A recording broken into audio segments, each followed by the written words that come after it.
Sir क्या लखनऊ की खासियत रही रमज़ान और इस बार नवरात्र जो है साथ में ही पड़े हुए हैं। जी हाँ। नहीं, अब की कई त्यौहार हाँ, एक कई एक साथ साथ हो पढ़े। गए। जैसे शब बारात दशहरे होली। दशहरे होली के साथ पड़ी, नवरात्र रमज़ान के साथ पड़े हैं। दोनों पाक महीने हैं। इसमें भी फास्टिंग की जाती है, व्रत रखा जाता है नवरात्र में, और रमज़ान में रोज़ा रखा जाता है। इसकी पर्टिकुलर टाइमिंग्स होती हैं कि सूरज निकलने से पहले एक वक्त होता है जब आसमान के ऊपर शुआएं ना आने पाएँ। उस वक्त जैसे आजकल 4:20 तकरीबन ये वक्त है, जो कि थोड़ा बहुत चेंज होता रहता है। और शाम को 6:20 के ऊपर अफ्तारी का वक्त आ जाता है। तो सहरी और अफ्तारी के बीच में आप नियत करते हैं कि मैं माह रमज़ान की फ़ला तारीख़ का रोज़ा रखता हूँ और वो अल्लाह उसको कबूल करे।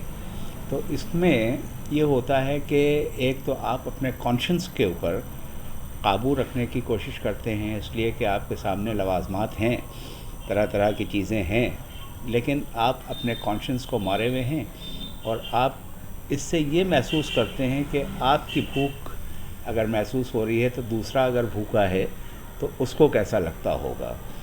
तो एक तो ये भी है।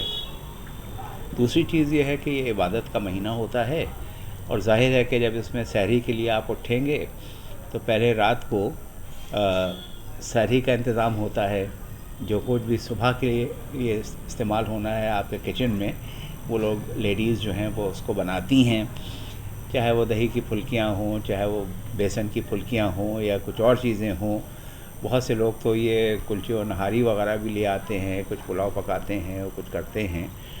तो बहरहाल ये सुबह के वक्त। अच्छा, एक चीज़ जो अब नज़र नहीं आती, जो पहले होती थी, कि पहले टोलियाँ होती थीं और जगाने के लिए लोग निकलते थे। पहले बिजली वगैरह तो ज़्यादा थी नहीं, तो वो लालटेनें लिए हुए और एक ढोल अपने गर्दन में डाले हुए और ढोल बजा रहे हैं कि रोज़ेदारों उठो, माह रमज़ान है, ये वक्त हो गया है, अब सहरी का वक्त आ रहा है, इतना वक्त रह गया है।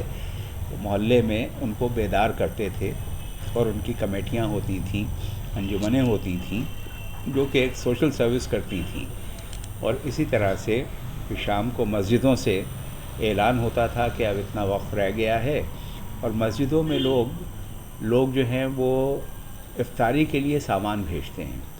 कि जो नमाज़ी आते हैं, बहुत से ऐसे हैं कि जो इस लायक नहीं हैं कि उनके लिए सहरी व इफ्तारी का इंतज़ाम किया जाए, तो हुसैनाबाद ट्रस्ट की तरफ से भी और प्राइवेटली भी लोग जो हैं वो अपने दिन बांध लेते हैं कि इस तरह से फ़लाँ तारीख़ में फ़लाँ मोहल्ले से जो है वो सहरी भेजेगा, अफ्तारी भेजेगा।